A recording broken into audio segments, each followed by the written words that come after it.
Okay, selamat datang ke episod kali ini. Untuk kali ini kita ada Cikgu Steven. Baru-baru ini Cikgu Steven telah menghadiri sesi libat urus. Dan sesi libat urus ini, tajuk sesi libat urus tersebut adalah berkenaan dengan cadangan untuk memperpanjangkan tempoh pendidikan wajib bagi pelajar dari 6 tahun ke 11 tahun. Okay, hello Cikgu Steven. Hi Zel, how are you? Yeah, I'm good. Okay, sila perkenalkan diri Cikgu. Okay, nama saya Cikgu Stephen Isaac. Saya berasal daripada Kuala Lumpur. Saya mengajar di Sekolah Menengah Kebangsaan Lelaki Methodist Sentul dan saya mengajar subjek sains dan juga biologi. Okay, terima kasih. Alright, jadi kita teruskan ke soalan pertama. Okay. Okay, so bagaimana cikgu menilai keperluan dan kepentingan untuk memanjangkan tempoh pendidikan wajib dari 6 tahun ke 11 tahun bagi pelajar di Malaysia? Okay, kalau kita nak tengok dari segi keperluan dan kepentingan. Alright, okay, dia ni background story sikit lah. Okay, kalau kita tengok sebelum pendidikan menengah, pendidikan rendah. So, kalau kita tengok balik, pada tahun 2003 lah, okay, kita tengok pelaksanaan pendidikan wajib ni di peringkat rendah ni diwartakan pada 1 Januari 2003. Okay, so pindah ni pada Akta Pendidikan 1996 yang diluluskan di Parlimen. So, itu bagi rendah, which was like 20 tahun yang lalu lah, because sekarang kita 2023. Dan bila kita tengok apa yang berlaku dengan pendidikan sekolah rendah, kita nampak ada banyak impact yang positif. Impact positif di mana ramai, hampir ke semua pelajar yang ada dalam data JPN ni mereka bersekolah. Itu yang penting, kata kunci dia adalah bersekolah. Okay, dan of course kita ada juga pelajar yang masih keciciran, tapi dengan pewartaan pada tahun apabila benda ni diwartakan pada tahun 2003 ni, so mereka nampak keciciran pelajar tu menjadi sangat kurang. So itu adalah antara kunci yang ataupun key points yang kita dapat ambil. Jadi kalau kita tengok pada sekarang, apa keperluan dia? Okay, adakah something similar dengan apa yang berlaku bagi pendidikan sekolah rendah? Jawapan dia ya dan juga tidak pada waktu yang sama. Okay, in general, kenapa kita nak, kenapa idea ni wujud? Okay, kepentingan untuk memanjangkan dia sebenarnya mengikut KPM ni, okay, dalam perbincangan hari tu, dia fokus dia kepada 3 je. 3 faktor utama kenapa kita nak jadikan pendidikan ni wajib 11 tahun. Okay. Yang first, kesamarataan. Okay, that means it's practically equality lah, alright? Equity I would say. Memastikan setiap kanak-kanak practically mendapat peluang pendidikan yang sama. Dia nak macam tu. Dia tak nak pelajar kita stop sekadar darjah 6. Dia nak peluang pendidikan ni biar semua pelajar dapat sehingga menengah. So, apabila mewartakan benda ni, so dia akan peluang ni akan diberi secara wajib. So semua pelajar akan capai pada tahap maksima yang dia boleh. Okay, yang kedua ni, akses pendidikan sejagat. Okey, kalau kita tengok, kita nak akses pendidikan ni di kalangan-kalangan prasekolah hingga ke peringkat menengah atas. Dia tak nak dari prasekolah sehingga sekolah rendah sahaja. Dan yang ketiga adalah sebab kenapa cadangan ni wujud adalah nakkan tamat pendidikan menengah. That means kita nak setiap murid ni dapat mencapai pendidikan menengah dengan kelayakan minimum SPM ataupun kelayakan persijilan yang ketara. It means bukan kita nak pelajar ni semua pelajar habis SPM, tak. That means kita nak level SPM atau sijil-sijil yang setara. So that means janji pelajar masuk ke peringkat menengah, dia mencapai satu tahap yang tinggi, dan dia dapat skill-skill yang berbeza, bukan dari segi akademik sahaja. So that is the key. Inilah 3 sebab ataupun asas kenapa wujudnya idea keperluan, kepentingan untuk kita memanjangkan tempoh pendidikan wajib daripada 6 tahun ke 11 tahun. So berdasarkan 3 asas ni lah mereka adakan diskusi ni untuk tengok keberkesanan kalau kita nak pastikan yang bahawa benda ni diwajibkan kepada 11 tahun lah. Okey, terima kasih. Sebelum ni saya baru ingat sebelum ni ada yang mereka katakan bahawa it is also to end child marriage in a way, sebab ramai yang kahwin masa usia remaja ni sebab mereka tidak ke sekolah. Jadi dengan mewajibkan pendidikan sekolah sehingga ke 11 tahun, ini akan mengurangkan child marriage lah. Itu yang saya dengar juga. Ya, tapi itulah, it's not as easy. So soalan yang seterusnya ini ada kaitan dengan inilah potensi, manfaat dan impak. So, apakah pandangan cikgu berkenaan dengan potensi, manfaat dan impak yang boleh dilihat apabila tempoh pendidikan wajib diperpanjangkan kepada 11 tahun? Adakah terdapat risiko ataupun kebimbangan yang perlu diambil kira? Okay, dia macam ni lah Zal. I think yang komen pertama tadi bila kita tengok kita nak end child marriage. Okay, itu adalah salah satu daripada what do you call that, benda yang kita nak capai.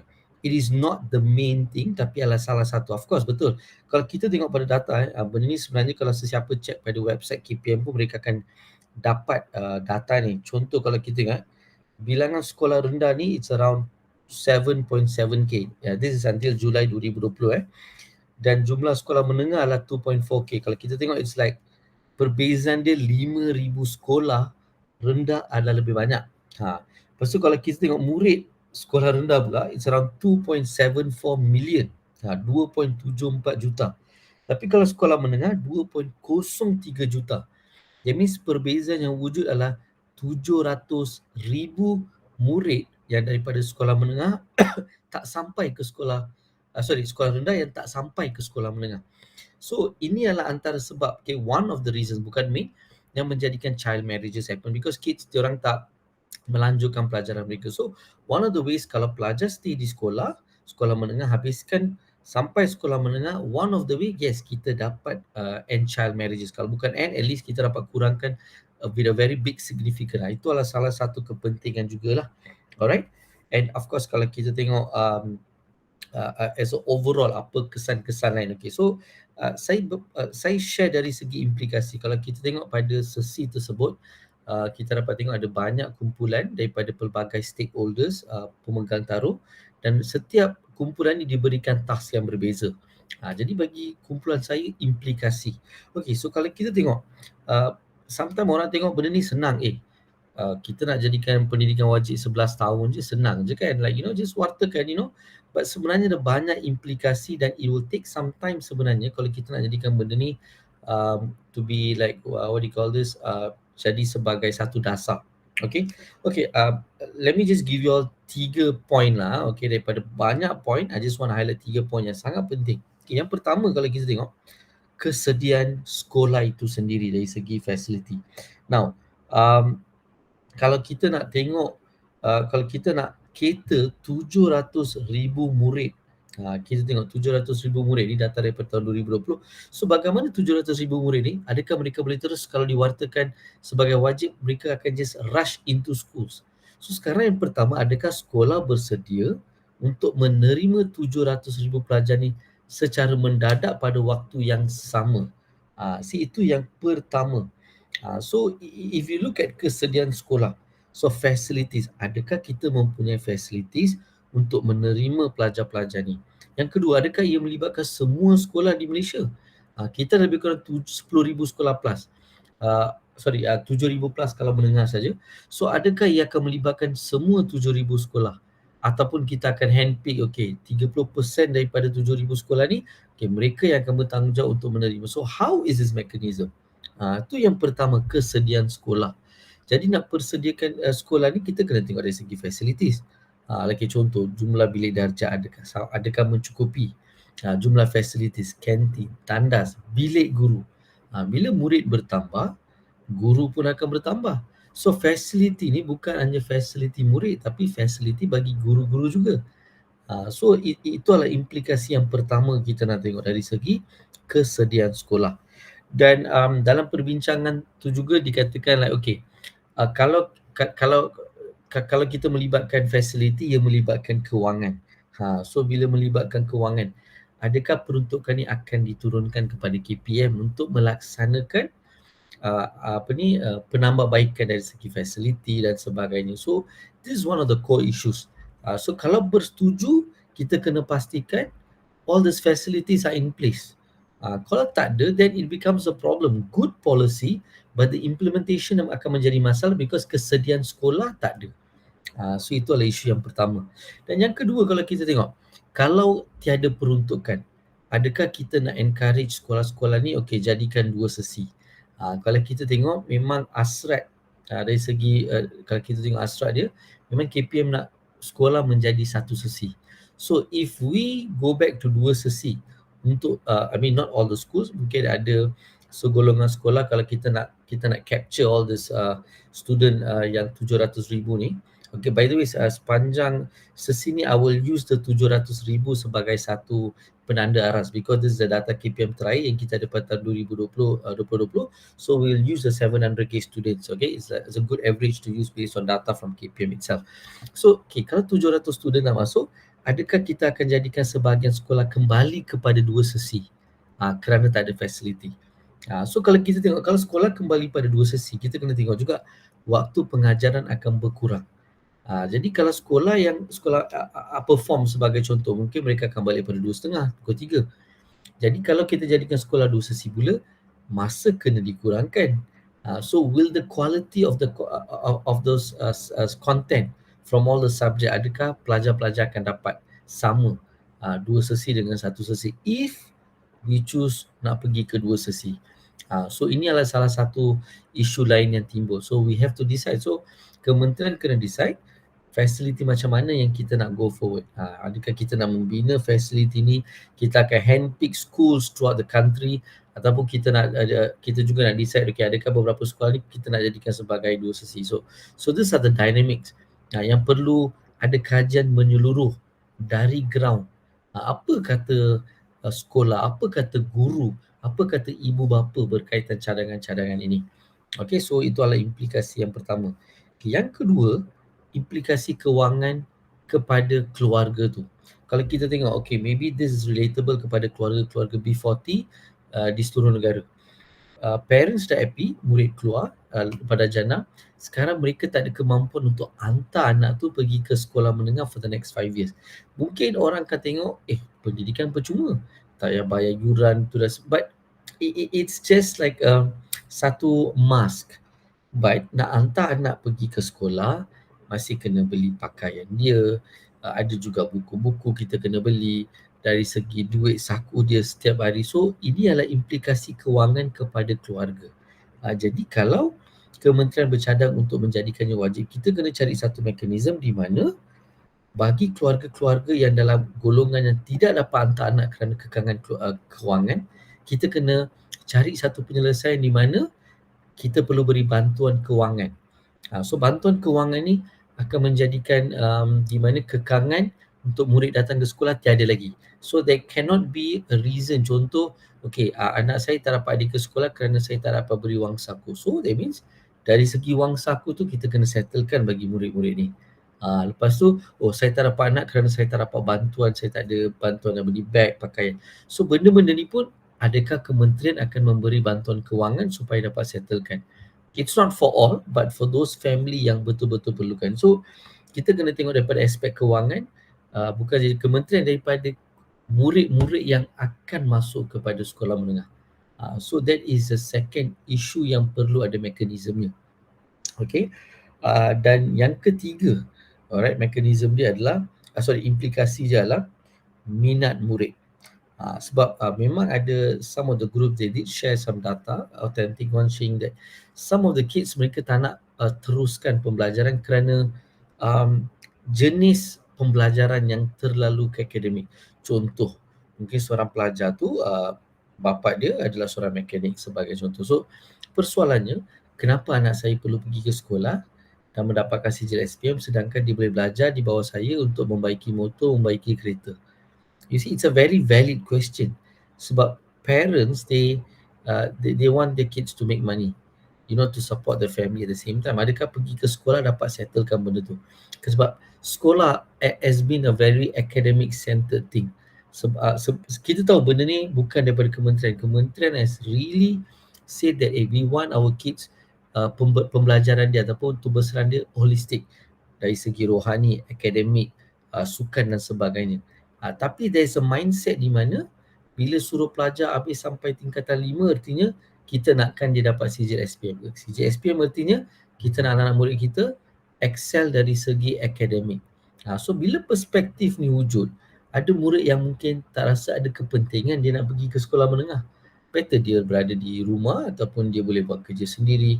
Dan kalau kita tengok pada zaman influencers, zaman gadget, zaman TikTok, so ia dapat menarik minat supaya murid dapat lakukan benda-benda sedemikian atau they get into this kind of things berbanding datang ke sekolah. So there must be a mechanism di mana minat murid ni must be catered. Contoh, sekarang dalam sesi tu juga ada seorang pegawai dia share ada satu sekolah dia buat apa. Then again, inilah berdasarkan the culture of the school dan juga kawasan. So sekolah ni dia buat apa adalah satu sekolah pedalaman ni, mereka adakan subjek untuk pelajar belajar sampai pukul 11 pagi. Alright, lepas 11 pagi, they invite ada satu kedai roti canai yang berdekatan dengan sekolah. Mereka invite mereka untuk ajar murid cara nak buat roti canai. And then mereka akan jual roti canai itu di sekolah. Dan katakan kalau mereka dah habis form 5, mereka boleh terus kerja di kedai roti canai itu, or they can come up with their own kedai roti canai. So that means tapi the catch is murid kena pastikan dia punya BM, dia punya sejarah semua dia kena pass. So dia datang ke sekolah dengan motivation dia, okay, I will make sure saya punya BM saya akan pass, saya punya sejarah saya akan pass, sebab saya akan dapat belajar cara nak buat roti canai. Saya dapat buat bisnes saya sendiri bila saya keluar sekolah. You see, there's a minat yang that's being catered. Murid minat. And there's another school nearby, mereka buat pasal bengkel motor. So people from the mechanics, they will come and ajar cara nak baiki motor, cara nak baiki kereta.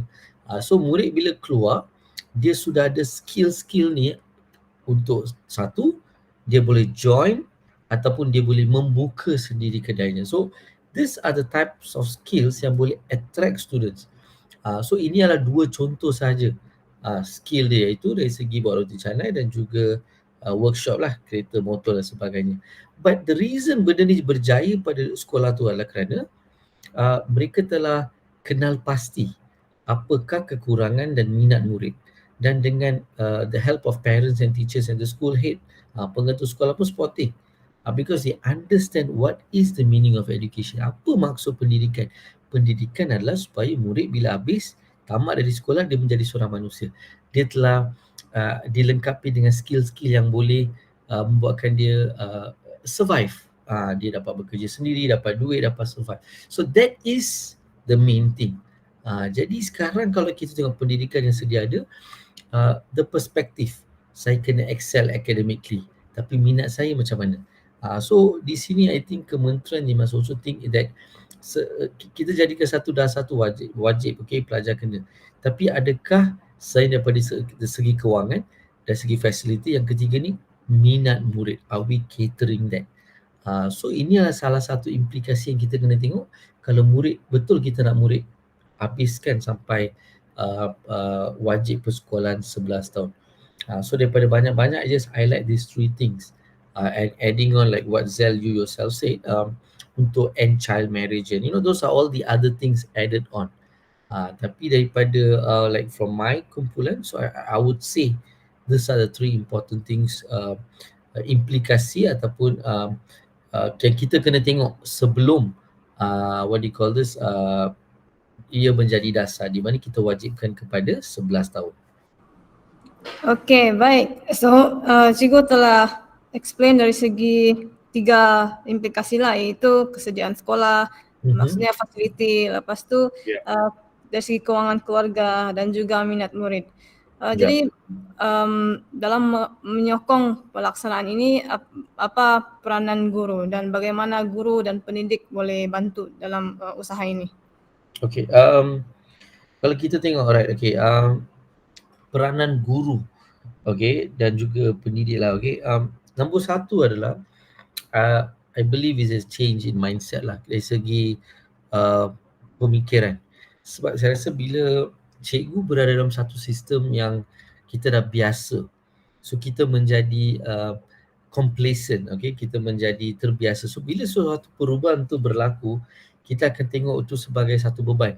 Ya alamak, murid ramai akan masuk sekolah kita lepas ni.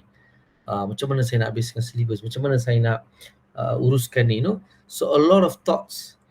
So saya rasa benda pertama peranan guru dan pendidik yang paling basic adalah dari segi pemikiran, penerimaan. Kalau bahagian pertama ni tak pas, is very difficult. Kita tak nak cikgu-cikgu buat melaksanakan satu dasar kerana terpaksa, tapi mindset dia, hati dia tak ada. So yang pertama kita nak terima, see like how it was dengan sekolah rendah. 20 tahun yang lepas, bila dijadikan wajib, there was struggles. But bila kita tengok dalam 20 tahun ni, so sekarang benda tu tidak menjadi satu struggle bila kita dah wajibkan sekolah rendah tu. So same thing, bila satu proses tu, bila kita nak jadikan sebagai dasar, bila kita nak implementasikan, there will be struggles. Jadi yang pertama cikgu kena menyokong. Yang kedua dia kena memahami dulu kenapa benda ni perlu. Dia tidak boleh tengok ni sebagai satu beban. Because kita tahu implikasi dia, there will be apa orang kata beberapa cabaran yang perlu dihadapi oleh guru-guru jugalah. Sebab kita ada cabaran kita sendiri dengan isu-isu pendidikan sekarang. Dan kita tak nak guru-guru lihat benda ni sebagai satu beban. Tapi tidak. Because yang ni adalah berkaitan dengan masa depan negara kita. It's not a small issue. Bila kita menjadikan pendidikan wajib 11 tahun, kita sebenarnya tengah menyelesaikan masalah negara. Sebagai contoh, masalah keciciran murid. Bila masalah keciciran murid ni berkurang, kita tengok dia punya domino effect dia. Dia dapat mengurangkan murid yang berada di luar sekolah. So bila murid berada di dalam sekolah, the chances untuk dia terjebak pada jenayah pun akan berkurang. Ini adalah sharing daripada seorang pegawai daripada Bukit Aman pada sesi libat urus. Dia kata benda yang sama. Kalau murid berada di dalam sekolah, jenayah di luar berkurangan. Ini adalah berdasarkan dia punya data dia mengatakan murid-murid yang terlibat dalam jenayah ini adalah those yang not in school. So you see, so this is the mindset yang cikgu-cikgu kena ada. We actually solving the problems for the country. It's not a small thing yang kita tengok dari segi sekolah, tak. It's a domino effect. So bila kita tengok mindset kita, okay, this is a bigger thing, it's bigger than me, dia lebih besar. So kita kena segi dari mindset pertama. Yang kedua, lepas mindset tu kita faham kenapa implementasi ni perlu dijalankan. Yang kedua baru kita tengok dari segi kesediaan cikgu. You see, because we know, contoh Zal macam saya cakap tadi, okay, dari segi kesediaan infrastruktur, it's not something yang boleh happen dalam 1-2 years. It might take few years. Kan, sebab bila benda ni nak diwartakan, persediaan tu kena ada dulu. So this will take few years. So bila it takes few years, jadi dari yang kedua kesediaan cikgu. Okay, benda ni akan berlaku dalam masa yang tu. So dia kena bersedia dengan apa yang bakal dihadapi. So first is mindset. Yang kedua support dia dari kesediaan diri dia. Bila benda ni menjadi satu dasar. So I think itu adalah peranan yang sangat penting. Because when teachers buy into it, mereka percaya pada apa yang nak dilakukan untuk kepentingan bukan untuk anak-anak murid kita tapi kepada negara kita in a bigger context. So baru yang akan tahu peranan kita sebagai seorang guru bila pelajar bertambah, bila kita ada pelajar daripada pelbagai background dan lebih kepada bukan akademik. So how are we going to treat these kids? Macam mana kita nak mendidik mereka? So kita kena tahu peranan kita jugalah. Yang pertama motivasi, yang kedua kesediaan dan yang ketiga peranan untuk kita hendak mendidik mereka. Kita nak menyediakan mereka supaya mereka akan jadi sumber tenaga kepada negara kita yang lebih produktif. So these are the things yang cikgu-cikgu kena bersedia, kena sebelum dia dapat mainkan peranan. So I think that is a very important thing. Guru dan pendidik ni boleh dalam menyokong pelaksanaan ini. Sebab ramai ingat, kalau guru nak bersedia, dia kena ready dengan pelbagai skill, dia kena ready bila murid masuk, okay, dia dah semua tip top. It is true, but kita kena hit the foundation first, iaitu mindset, kesediaan. Yang kedua, penerimaan. Yang ketiga baru dia bila nak apply benda ni, they look at a bigger context, it's for the country. So itulah in a nutshell lah, secara ringkas Nazal, peranan-peranan yang boleh dimainkan oleh guru dan pendidik untuk menyokong pelaksanaan cadangan ini.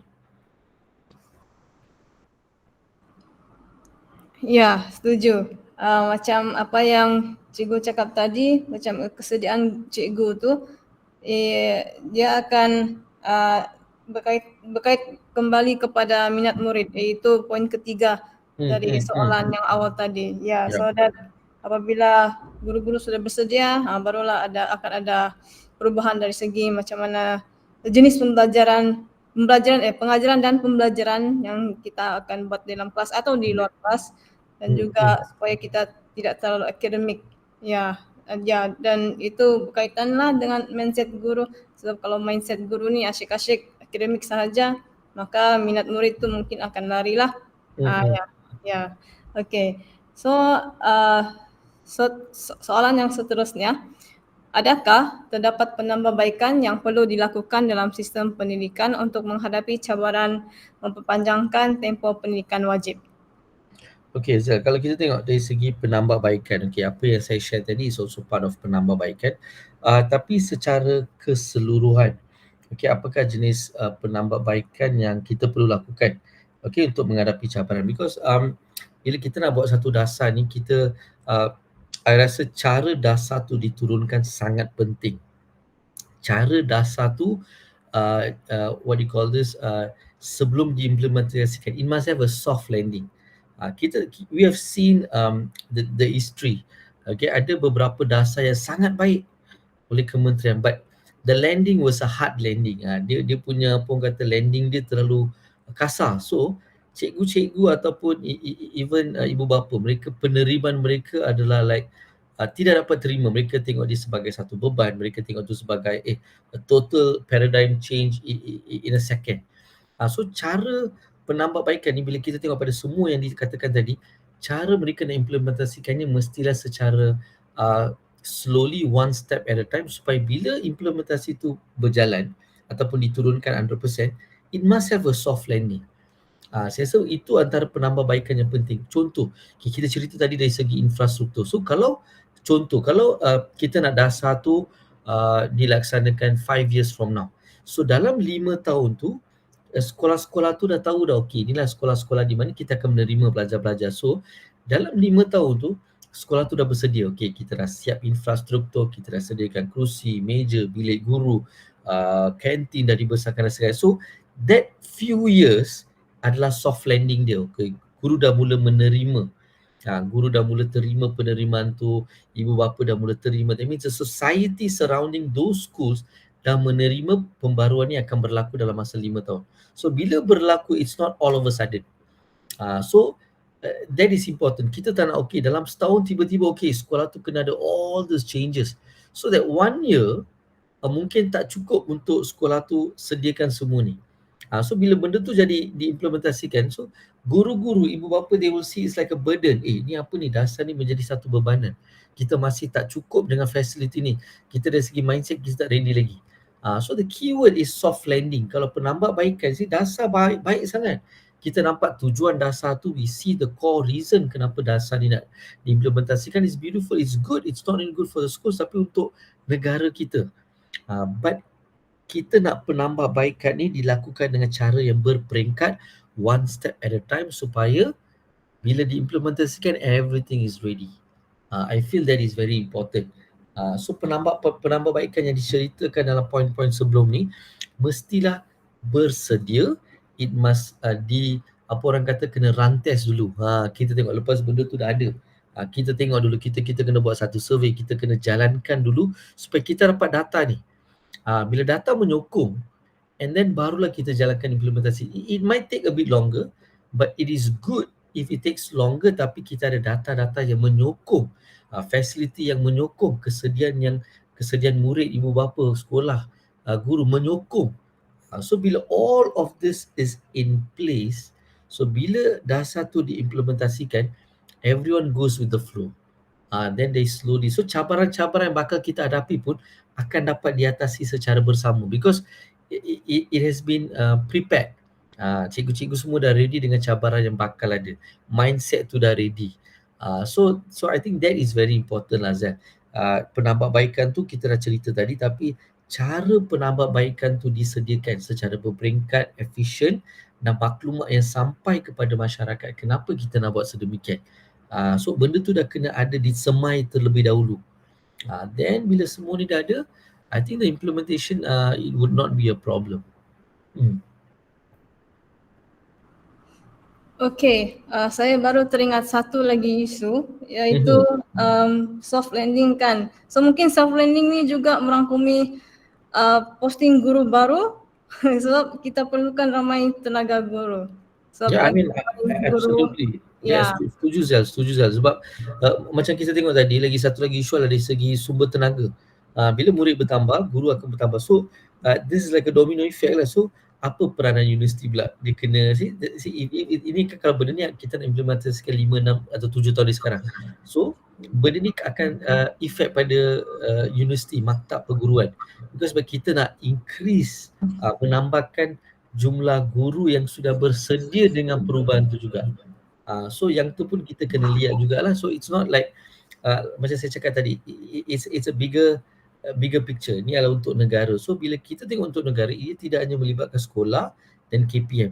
Ia juga like macam saya cakap tadi, melibatkan Kementerian Pengajian Tinggi. So adakah kita cukup dengan tenaga guru bila dasar ni diimplementasikan? So I think universities and maktab juga memainkan peranan. So this dasar sebelum diimplementasikan, this idea must dan juga penambahbaikan dia dah mula dilaksanakan. So kalau kita tahu jumlah guru inilah jumlah guru yang kita perlukan. So jumlah guru yang kita nak serapkan sebelum mereka menjadi seorang guru. So all this student yang nak jadi sebagai seorang guru ni, the intake must be more. So I think those also another penambahbaikan lah yang kita kena bersedia. Kementerian kena bersedia.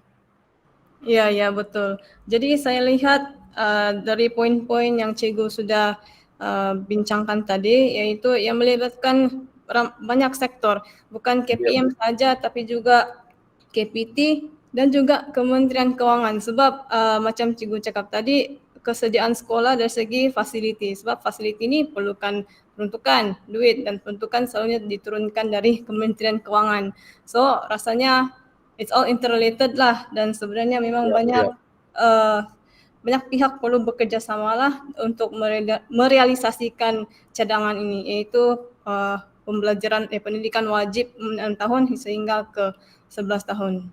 Ya, so dari sini saya tengok mungkin ada banyak lagi lah yang kita perlu lihat, dan juga kita kena tunggulah what is the next step. Because I think sesi libat urus ni yang Cikgu Stephen terlibat beberapa hari yang lalu ini, rasanya it's just the first step, one of the first few steps to identify what is needed to be done sebelum betul-betul KPM buat, right? So correct. Like you said, it shouldn't be like hard landing, should be a soft landing. Dan oleh itu mungkin macam cikgu kata tadi 5 to 6 years, tapi maybe juga benda ni boleh terjadi. It could be longer, actually could be longer than that, because itulah. apa yang kita nampak di atas kertas, it could be, I was just simply saying 5 to 7 years, it could be more. Sebab dia macam like what you said Zal, dia melibatkan pelbagai kementerian dan stakeholders yang mungkin di luar kerajaan. We need all that. So because it's a bigger effect. So kesediaan tu, dan just to share with you Zal, tengok this data was also shared during that sesi. Kalau kita tengok, kita lah antara negara yang pendidikan wajib 6 tahun tau, yang antara negara-negara, and so many other countries dah maju ke hadapan. Pendidikan wajib mereka 9 tahun, 10 tahun, 13 tahun. Contoh seperti Canada, Perancis, South Korea, Singapore, China. So all these countries yang dulunya pun macam 5-6 tahun pendidikan wajib dia, sekarang mereka berada di dalam dasar-dasar ni dah di negara mereka dah diwartakan. So like pendidikan wajib 10 tahun, 11 tahun, 13 tahun, it's been there already. Dan kita masih 6, we are quite ketinggalan. So bila kita ketinggalan, so dari segi in the future, tenaga kerja yang berkualiti, the sumber tenaga manusia yang berkualiti pelbagai industri pun kita kurang. Well, all the other countries ahead, because so this also affects our country's economy. So sebab itulah benda ni like implementation dia is like bigger. It's just not Kementerian Pendidikan Malaysia saja, but kementerian-kementerian lain dengan stakeholders di luar kementerian tu sendiri. So I think it might take a longer time, but it is, for if you ask me secara personal, I rasa tak apa kalau benda tu mengambil masa lama. Even if it takes contoh 10 tahun sebelum ni, it's fine. Tapi dengan syarat dalam 10 tahun tu kita betul-betul dah bersedia dengan semua fasiliti kewangan dan sebagainya, dan juga kita dah bersedia dengan pelan contingency bila berlaku cabaran tu. So that means we are just not ready to, bila dah satu dijadikan satu what you call, bila diimplementasikan, tapi kita juga kena bersedia dengan cabaran yang bakal kita hadapi bila dah satu diimplementasikan. So dia kesediaan bila berlaku dan apa yang bakal berlaku. So it might take this long years, but if you're good at preparing during these years, contoh 10 tahun, and then bila dilaksanakan, it will be beautiful. Baru kita nampak cabaran dia lebih kurang bukannya banyak. So I feel that it's not about kita kena buat immediately, tapi dasar cantik, tapi kalau kesediaan tu tak cantik, so it's going to be a bad policy eventually. So the policy must be backed dengan good readiness and also the preparation. Bagi saya benda tu penting lah. Yeah, so in short, good policy mesti ada efficient implementation. Macam tu lah kan. Ya, betul-betul. Okay, so thank you so much Cikgu Stephen for agreeing to this, and input-input Cikgu memang I think akan memberikan pendengar beberapa maklumat lah tentang sesi libat urus ini. Dan apa yang bagi saya secara personally, it's good that we have teachers who are in the policy discussion talk, So yeah, you are one of those teachers who are doing this. So I'm glad that we have a teacher rep, to talk about the policies, in education. Yeah. So thank you so much, Cikgu Stephen. Alright, thank you so much, Zal, and also on behalf of IF educators, thank you for giving this opportunity to share. I think it's something that the public should know. Sebab I rasa bila berlaku diskusi begini, and bila public they are not aware, so there's a lot of misconceptions. So I feel sometimes bila, and I like what you say, that it is true that bila berlaku policy changes, cikgu mesti terlibat, because they are practically the ones who on the ground doing things, and it's important to melibatkan mereka, mendapatkan pandangan mereka, and also that this discussion comes to light biar public tahu, supaya kesediaan tu dah mula ada. That means okay, this is what kementerian sedang bercadang nak buat in this certain time. So this ideas must be there already. So yeah. And so thanks, Zal, for this opportunity and so those comments, and I hope this is really helpful for all those who's going to hear this. Yeah, thank you so much, and thank you for coming to this episode. Okay, so say goodbye to all the listeners. Bye-bye. All right, bye. Thank you.